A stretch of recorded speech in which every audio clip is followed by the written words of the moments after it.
Be ready start या देशामध्ये काही वर्षांपूर्वी जे होण्याची आवश्यकता होती ते काम आम्हाला आता करावे लागत आहे. नद्यांना धरणे बांधावयाला आजपर्यंत थांबावायला हवे होते असे मुळीच नाही. ती याच्यापूर्वीच बांधली असती तर फार बरे झाले असते. आज काही बाबतीत आम्ही पुढे गेलो आहोत, पण ही साधी प्राथमिक गोष्ट राहून गेली आहे.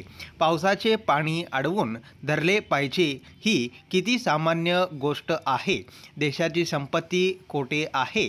देशांची संपत्ती सरकारच्या खजिन्यात नाही, श्रीमंतांच्या बँक बुकातही ती नाही. देशाची संपत्ती जी आहे ती परमेश्वराने, सृष्टीने व निसर्गाने देशाला दिलेली आहे.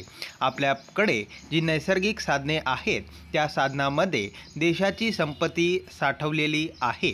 हा विचार यापूर्वी आमच्या देशामध्ये उत्कटतेने व तीव्रतेने कधी कोणाच्या मनात आला नव्हता आणि त्याचा वापरही केला गेला नव्हता. आज तो विचार प्रथम आलेला आहे.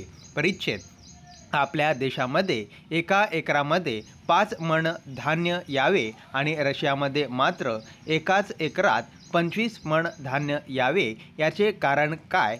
रशियन माणसाला परमेश्वराने जास्त अक्कल दिली आहे आणि आपल्या माणसाला काय कमी दिली आहे?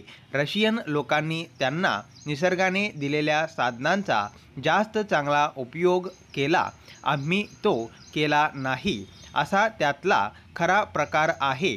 तुमच्या आमच्या देशामध्ये नद्यांना किती महत्त्व आहे हे सांगावयाला नको.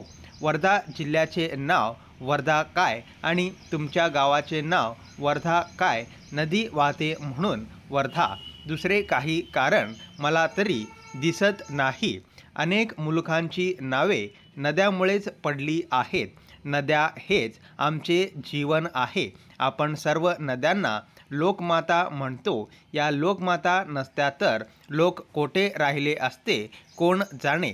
परिच्छेद: नद्यात नवजीवन देण्याची जी शक्ती आहे त्यातून आमचे जीवन निर्माण झाले आहे. पंजाबला पंजाब का म्हणतात माहीत आहे? 5 नद्यांचा मुलूक म्हणून पंजाब. आमचे सर्व जीवन नद्यामध्ये साठवलेले आहे.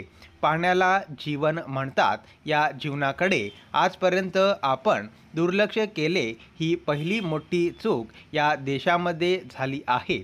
आज आम्ही जागे झालेलो आहोत.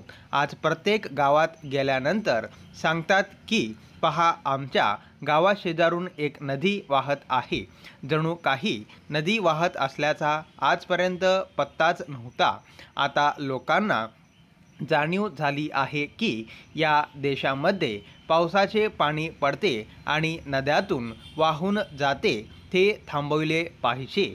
आम्ही यापूर्वी जी चूक केली ती आता दुरुस्त करावयाला लागलो आहोत. निसर्गाने दिलेल्या या पाण्याचा उपयोग लोकांचे जीवन समृद्ध करण्याकडे आम्ही आजवर प्रयत्न कधी केलाच नाही.